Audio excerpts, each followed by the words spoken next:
Hey beauties, welcome back to my channel. Today's video is a little bit different. We are talking about 10 common mistakes people are making when it comes to wearing fragrance.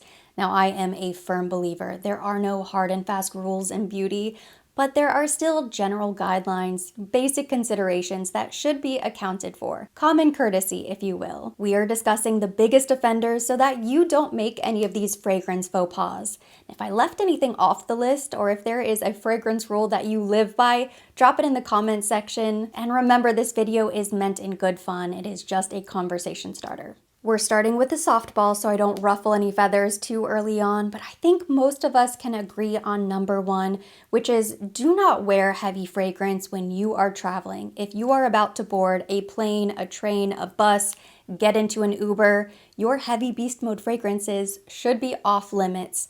Nothing is worse than getting into close quarters with the general public. There's already such a mix of smells going on between body odor, their luggage, pets, food, the stale stains that are just built into the carpet on an airplane.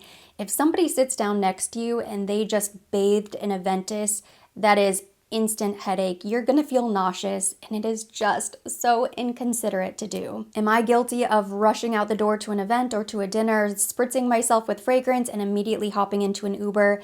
Yes, absolutely. Life happens, but in general, this is a behavior we should all try our hardest to avoid.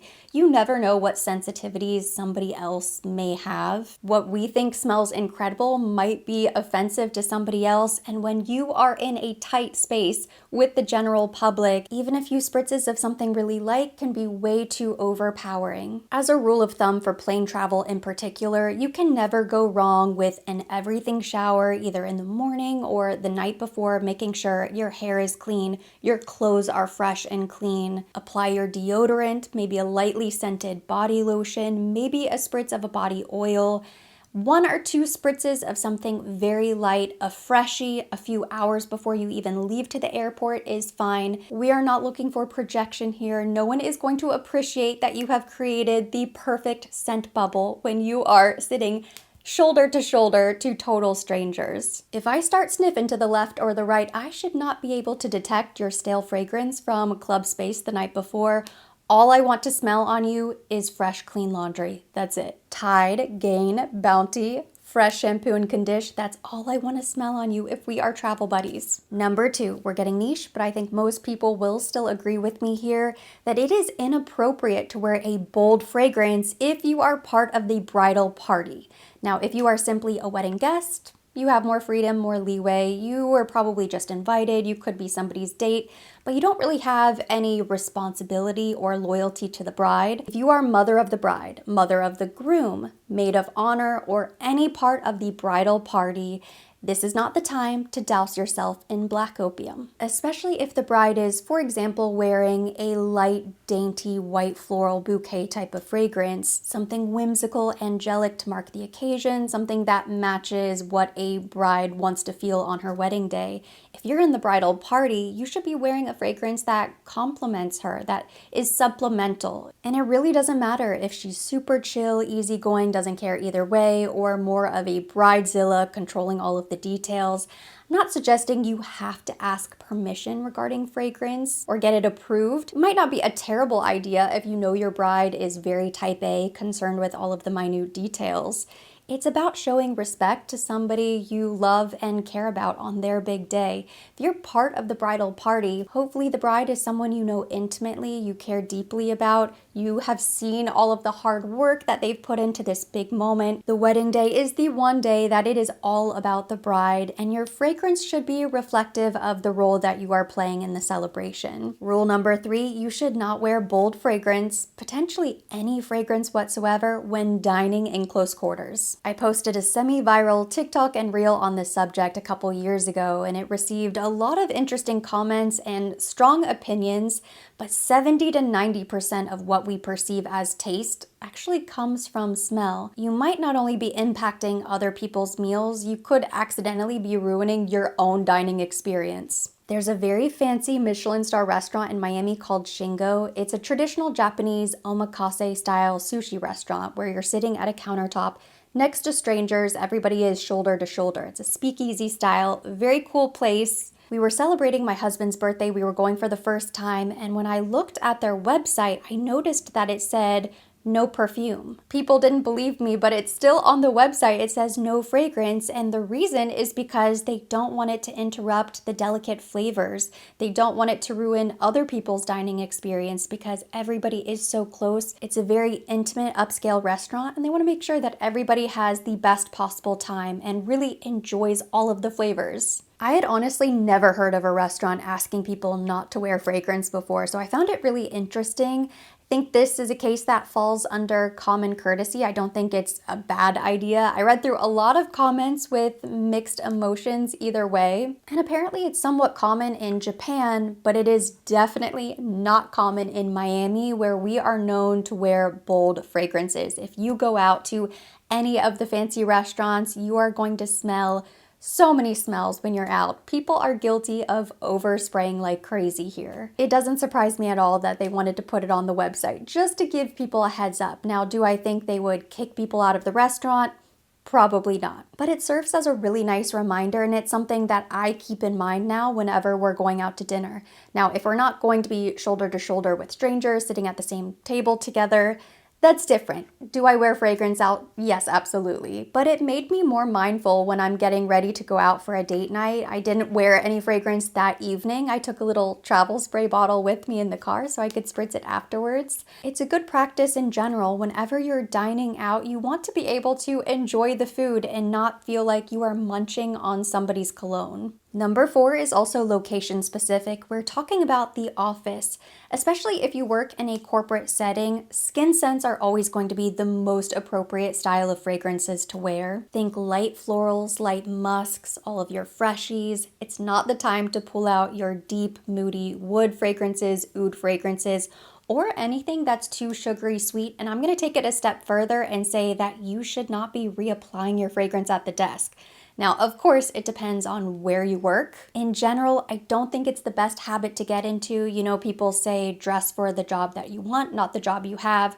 Well, the fragrance that you wear and really your entire beauty routine is baked into the perception of you. It's baked into your identity. Now, if you spray a really heavy fragrance at your desk, is HR going to immediately walk you out? Probably not. I would hope not. If you're going to wear fragrance to the office, wear fragrance in a way that it helps you, it does not harm you. Number 5 is a mistake I am definitely guilty of making in the past, and I'm working on it, and that is the mistake of thinking that your hair mist and your dry shampoo is going to cover up the smell of your unwashed hair. Ew! I've done it. I know all of my slick back girls have done it. You go a couple days, you don't have time to wash your hair, and you think, I'll just throw on a bunch of hair mist, spray a bunch of dry shampoo, overspray my fragrance, and everything will be fine. I'm here to tell you today, it is not fine. We've taken it too far, we have dry shampooed too close to the sun, and the reality is we just have to do a better job at washing our hair more regularly. Now, life happens. If you have to run out the door or you just do not have time, okay, we forgive you every once in a while, it may happen, but for the most part, we cannot make excuses and just be lazy. It's better to wash your hair every couple of days anyway. You don't necessarily have to wash it every single day, but every other day. If you're gonna push it past 3 days, just know that it doesn't matter how much fragrance you spray, how much dry shampoo, how much hair mist you apply, hair oil.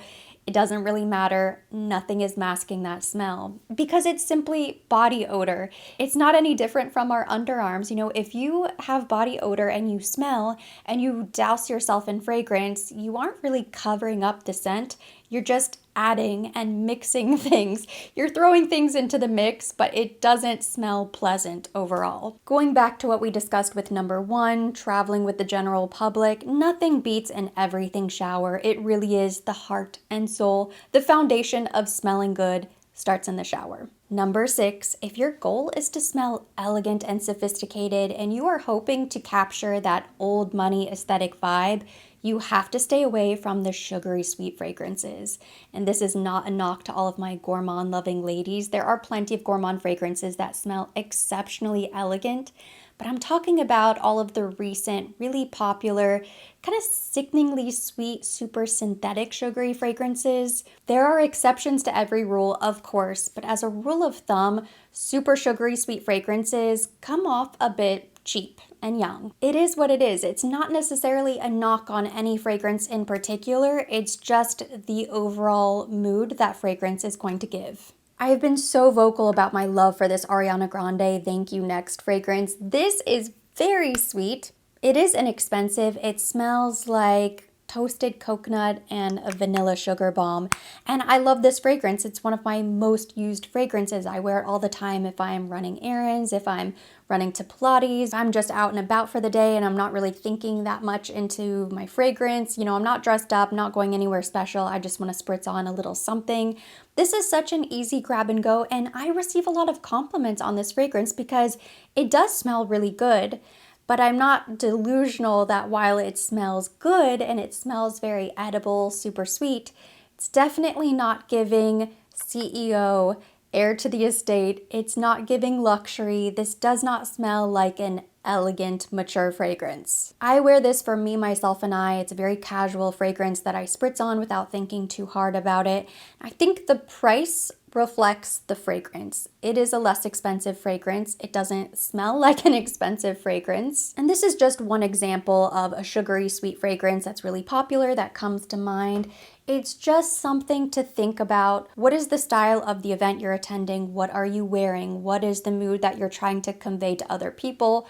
What is the fragrance that you want to wear for yourself? How do you want to smell? But if you find yourself out shopping for a new fragrance and you see notes like sticky cinnamon bun, bubble gum, Laffy Taffy cold foam, marshmallow gumdrop banana fizz, those sort of notes, if your goal is to smell elegant and sophisticated, if you have a very important elevated event to go to, you should steer clear. Another red flag is if the packaging or bottle is a neon color. It's not necessarily a bad fragrance, but maybe in the wrong direction. Number 7 is more of a perfume pet peeve of mine, and you can let me know in the comments if I am totally wrong here. I think when it comes to layering fragrances, we've lost the plot. I'm not against layering fragrances. I love to layer my fragrances, but somehow, somewhere, I think we've started to take it too far. Maybe it's the fault of social media or this overconsumption on steroids world we live in, but there is just no possible explanation for your fragrance layering routine to have 30 steps. There should be no chemistry involved. There should be no Vaseline involved with layering your fragrances. You don't have to have your fragrance last that long on your skin that you're slathering your body with Vaseline.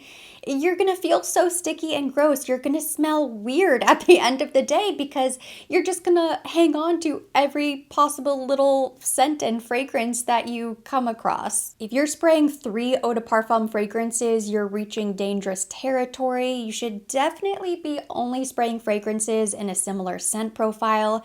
And I just think people are trying too hard to be creative. Now, some fragrances are intentionally singular and they lend themselves really nicely to be layered, like almost everything from Jo Malone. Almost everything. Not everything. This is English Pear and Sweet Pea. It's a cologne concentration as well. So this fragrance by itself is going to sit very close to the skin. It's going to be very, very light.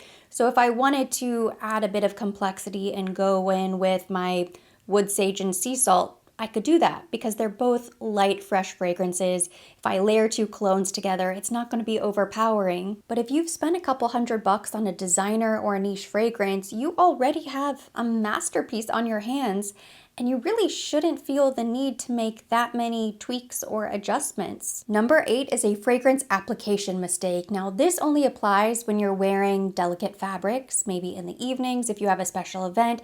If you're wearing any sort of special silk, chiffon, something with a lot of ornate beading, rhinestones or appliques, if it's a very sheer material, maybe a light tulle. Not just materials, but also delicate jewelry. You want to make sure you apply your fragrance before you get dressed. Do not spray directly on the garment, especially if it's something light colored and you're going in with a deeper fragrance. Not only could the fragrance accidentally ruin the material if it's delicate, but it could also stain and yellow the material. If you don't want to spray on bare skin, you can take a light makeup brush, something like this, Spritz the makeup brush first. Let it air dry first, and then you can lightly dab and apply the fragrance in strategic areas around the delicate fabric, around the jewelry.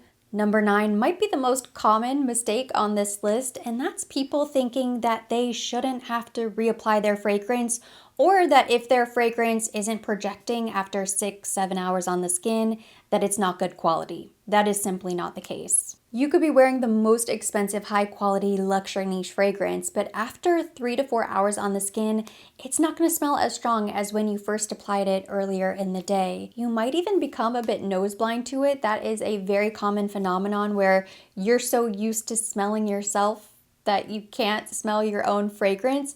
I hear that from a lot of people when it comes to specific fragrances, that other people can smell them, but they can't smell it. It doesn't mean you don't smell good. It doesn't mean other people aren't picking up on the scent, but that is just the normal life cycle of a fragrance. It's not meant to last all day long, very strong. The truth is, a lot of my longest lasting fragrances aren't necessarily my favorite fragrances, and my all-time favorite fragrances that I just love the way they smell, some of them are a bit lighter. I don't love them any less, and I wouldn't exchange them for a beast mode fragrance. I have no problem simply reapplying. That's the great thing about samples, travel atomizers. I like to keep a few samples and travel sprays in my purse.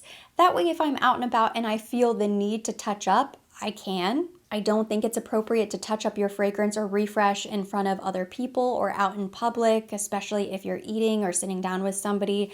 I would most likely excuse myself to the restroom, powder my face, reapply my lipstick, and do a quick 1-2 spray in the restroom further away from people. You have to decide what is more important to you, better smelling, longer lasting. Sometimes you're not going to get both in the same bottle, and that is okay. I certainly wouldn't suggest spending a ton of money on a fragrance that you find disappointing because it doesn't last very long on your skin, but hopefully you've had time to sample the fragrance before you purchase. Which brings me to my final mistake. Number 10, stop blind buying fragrances. In 2025, there really is no reason for it. There are so many great websites for sampling that didn't exist a few years ago. I am certainly guilty of making this mistake as well, but I would say the majority of luxury niche, even designer fragrances that I have ordered blind online, they almost always come with a little sample to try first before you unbox it or unwrap the cellophane. A lot of times that marks that product non-returnable. Twisted Lily is one of the best websites for samples. I love to just click through and add samples to my cart and check out. They're usually like $6 to $7. I think some of the samples might be $10, but you get a decent size, and that way you get to wear the fragrance in different scenarios, see what it's like when it dries down on the skin, not just testing it on a blotter card. You have the freedom to actually wear the fragrance and discover whether or not you really like it, whether it connects with you, if it works with your lifestyle, and then you can decide whether or not to invest in maybe a travel size or a full size bottle. If anything, go for a discovery set. You don't have to splurge on the full size fragrance right away, especially if you already have a large fragrance collection. There is just no rush. When you're purchasing a new fragrance, you're bringing that into your space. It's the scent equivalent to the soundtrack to your life. That is going to be part of your daily routine. It's going to be part of your memories with friends and family and big occasions in your life. So it should be a very thoughtful, mindful, very special experience, unless it is absolutely necessary and you've done so much research and you've watched a ton of reviews and you've made yourself very familiar with all of the notes and possible comparisons. You really should not be purchasing fragrances without trying them first. And that completes my list of 10 common fragrance mistakes people are making. Thank you so much for watching. Hopefully you enjoyed this video and you liked the conversation. If you enjoyed it, give it a thumbs up, leave me your comments, questions down below. I want you to sound off down in the comments. Do you agree, disagree? Is there anything you would add? Let me know. We'll keep the conversation going there. As always, I will be linking everything mentioned, everything on my face will be tagged directly to the video and listed down below in the description box for your convenience. And for more videos like this, don't forget to subscribe and hit the notification bell.